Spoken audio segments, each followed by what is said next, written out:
The Ku Klux Klan, or KKK, is deeply rooted in the post-Civil War history of the United States. They are three of the most familiar words and letters in almost any language, synonymous with hatred, intimidation, and murder. What were the origins of the KKK? Why was it created, and by who? What have prominent historians stated about the rise and fall of the KKK? How did it evolve, and what did that change become? How deeply was the Klan embedded into business, society, and even national politics? Hello, I'm Colin Heaton, former soldier, Marine Corps Scout Sniper, history professor, historian, and book author. And we will answer these questions and other issues on this segment of Forgotten History.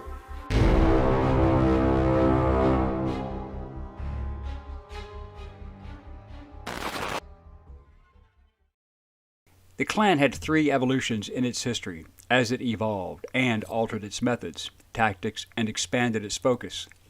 All three movements have called for the purification of American society, and all are considered far-right extremist organizations. During each period of the Klan's existence, the official membership was secret, and estimates of the total numbers of members was unknown, and they were highly exaggerated by both friends and enemies alike. The first Klan was founded in Pulaski, Tennessee, on December 24, 1865, by 6 former officers of the Confederate Army. They were Frank McCord, Richard Reed, John Lester, John Kennedy, J. Calvin Jones, and James Crow. It started innocuously as a fraternal social club inspired at least in part by the then largely defunct Sons of Malta, perceived as an offshoot combined of the old Knights Templar and Teutonic Knights. The KKK adopted many of the initiation rites and formal ceremonies of those previous organizations with the same purpose of fraternity, solidarity, and most of all, political power, which today in hindsight is laughable as well as tragic. The official KKK manual describing these rituals was printed by Laps D. McCord of Pulaski, Tennessee.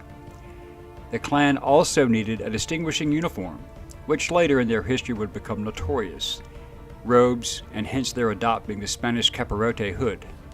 Former Confederate Brigadier General George Gordon, for whom Fort Gordon, Georgia was named for, developed the prescript, which supported the superiority of white society and culture and adopted and taught white supremacist beliefs. They created the ranking system, and at the top of the KKK was the Imperial Wizard, or the national president. Below this were the Grand Dragons, who governed an individual state, called a realm. Then there were the Grand Magis, or deputy commanders, and then the Grand Cyclops, responsible under the Grand Dragons for establishing and maintaining recruitment standards. Below them were the Kleagles, who were managed and who were responsible for recruiting and vetting of new members. The rest of the members were the Klansmen, or the foot soldiers, and enforcers. Confederate General Nathan Bedford Forrest was elected the first Imperial Wizard, and stated that he was the Klan's national leader. Forrest was very concerned about the Republican influence growing among the blacks in the South. Despite its apparently well-structured appearance, the Klan had no membership rosters, no named chapters, and no listed local officers, so it was difficult to judge its membership. Due to the heavy response by President Andrew Johnson and the increasing numbers of federal soldiers into the southern states as a result, Forrest called for the Klan to disband in 1869. He stated that it was being perverted from its original honorable and patriotic purposes, becoming injurious instead of subservient to the public peace. Historian Stanley Horn argues that, generally speaking, the Klan's end was more in the form of spotty, slow, and gradual disintegration than a formal and decisive disbandment. Despite Gordon's and Forrest's work, local Klan units never accepted the prescript and continued to operate independently without any form of command and control. Historian George C. Rabel argues that the Klan declined in strength in part because of internal weaknesses, its lack of central organization, and the failure of its leaders to control criminal elements and sadists. More fundamentally, it declined because it failed to achieve its central objective, the overthrow of Republican state governments in the South. Historian Elaine France Parsons describes the membership, quote, Lifting the Klan mask revealed a chaotic multitude of anti-black vigilante groups, disgruntled poor white farmers, wartime guerrilla bands, displaced Democratic politicians, illegal whiskey distillers, coercive moral reformers, sadists, rapists, white workmen fearful of black competition, employers trying to enforce labor discipline, common thieves, neighbors with decades-old grudges, and even a few freedmen and white Republicans who allied with Democratic whites or had criminal agendas of their own. Indeed, all they had in common, besides being overwhelmingly white, Southern, and Democratic, was that they called themselves, or were called, Klansmen. Another historian, Eric Foner, observed, "In effect, the Klan was a military force serving the interests of the Democratic Party, the planter class, and all those who desired restoration of white supremacy. Its purposes were political, but political in the broadest sense, for it sought to affect power relations, both public and private, throughout Southern society. It aimed to reverse the interlocking changes sweeping over the South during Reconstruction, to destroy the Republican Party's infrastructure, undermine the Reconstruction state, reestablish control of the black labor force, and restore racial subordination in every aspect of Southern life. To that end, they worked to curb the education, economic advancement, voting rights, and right to keep and bear arms of black people. The Klan soon spread into nearly every Southern state, launching a reign of terror against Republican leaders, both black and white. Those political leaders assassinated during the campaign included Arkansas Congressman James M. Hines, 3 members of the South Carolina legislature, and several men who served in constitutional conventions. The Klan primarily focused upon suppressing black voters, and a political campaign often turned deadly. More than 2,000 people were killed, wounded, or otherwise injured in Louisiana in the few weeks leading up to the presidential election of November 1868. One example was in St. Landry Parish, which had a registered Republican majority of 1,071. The Klan's efforts proved effective because after the murders, no Republicans voted in the fall elections. White Democrats cast the full vote of the parish for General Ulysses S. Grant's opponent, Democrat Horatio Seymour. The KKK also killed and wounded more than 200 black Republicans hunting and chasing them down. In the governor's race in Columbia County, Georgia, 1,222 votes were cast for Republican Rufus Bullock, so the Klan got involved. By the November presidential election, the Klan's intimidation suppressed the Republican vote, and only one person voted for Grant. As a result, the 1871 Civil Rights Act allowed the president to suspend habeas corpus. This means that the traditional right to be brought before a court or a judge to appeal for bail or challenge an unlawful detention could be suspended, and was in fact suspended by Lincoln during the Civil War. During this period, the Florida Freedmen's Bureau records provided a detailed recounting of Klansmen's beatings and murders of freedmen and their white allies, numbering 150 dead in voting intimidations. As a result of these actions, in 1870 and 1871, the federal government passed the Enforcement Acts, which were intended to investigate and prosecute Klan crimes. While racism was a core belief of the Klan, initially anti-Semitism was not. Many prominent Southern Jews identified wholly with Southern culture, resulting in examples of Jewish participation in the Klan until they too were included as targets. The second era of the Klan started in 1915 as a small group in Stone Mountain, Georgia. It expanded membership nationwide in the early and mid-1920s, including urban areas of the Midwest and West, with Kansas being a large Klan stronghold. The various independent Klan organizations often took a position of supporting prohibition and compulsory public education for white children, although blacks were not to be educated if possible, and if they were, only in segregated schools. The Klan received its greatest propaganda boost of its entire history when film director D.W. Griffith released his 1915 silent film, The Birth of a Nation, which took great liberties with the truth surrounding the creation and activities of the first Klan. This was when the Klan was resurrected by William Joseph Simmons in Georgia due to the popularity of the film. Simmons relied on the original founding documents from the original Klan and collected the stories, relying upon the memories of some surviving elders. When the film was shown in Atlanta in December of 1915, Simmons and his new Klansmen paraded to the theater in their robes and pointed hoods, even riding on robed horses, imitating those scenes in the film. In the film, the Klan was represented as white knights of the nation's conscience, protecting white virtue and white women from the ravaging sexually aggressive Negro.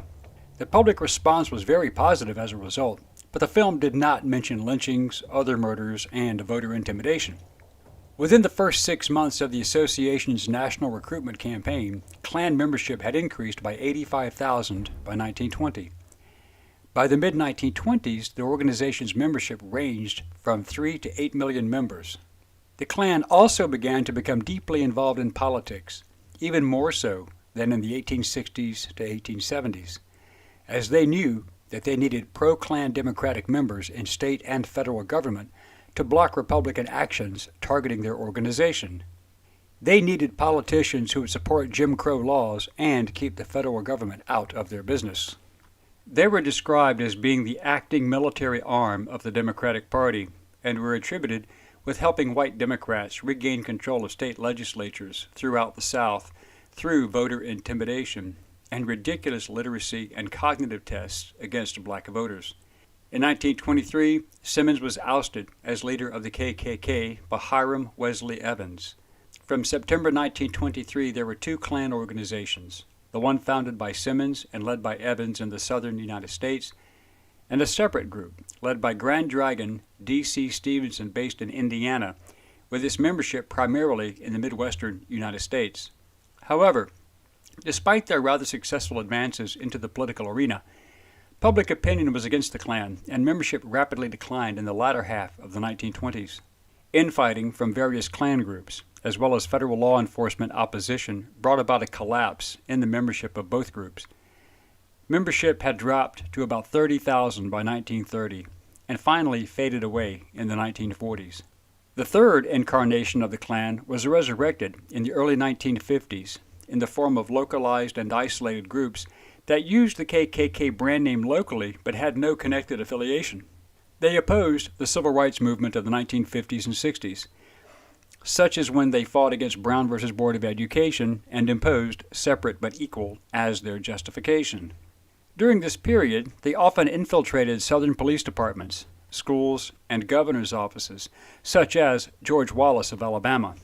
Several members of the Klan groups had beaten the Freedom Riders in 1961, murdered civil rights workers, such as Medgar Evers, by Klansman Byron Della Beckwith in 1963.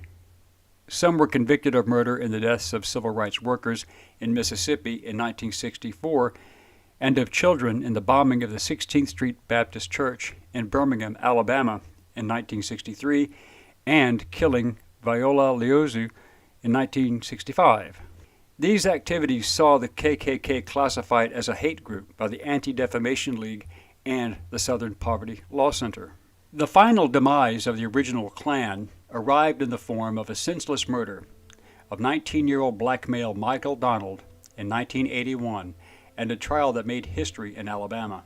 In 1987, the Klan was successfully sued in federal court in a historic $7 million verdict against the men involved in the lynching of Donald. But Robert K. Byrd, the Democratic leader and longtime senator, was a Klan recruiter in the 1940s.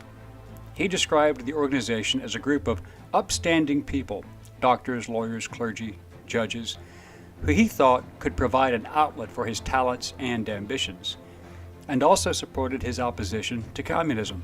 Byrd claimed to have left the KKK in 1946, but encouraged by the Grand Dragon of his KKK branch, and with Klan money, Byrd ran on the Democratic ticket for both state and federal offices. The Klan funded him throughout his career. Byrd opposed Brown versus Board of Education, supported Jim Crow laws, and separate but equal racial laws. He joined James Strom Thurmond Sr., who also helped him in opposing racial equality laws, also opposed the Voting Rights Act of 1965 and the Civil Rights Act of 1964, and ran with Klan money. Byrd called civil rights leader Martin Luther King Jr. as a self-seeking rabble-rouser. Both Hillary Clinton and Joseph Biden proudly proclaimed Senator Robert K. Byrd to be their mentor. Buildings still carry Byrd's name in exaltation. The United States government still considers the Klan to be a subversive terrorist organization.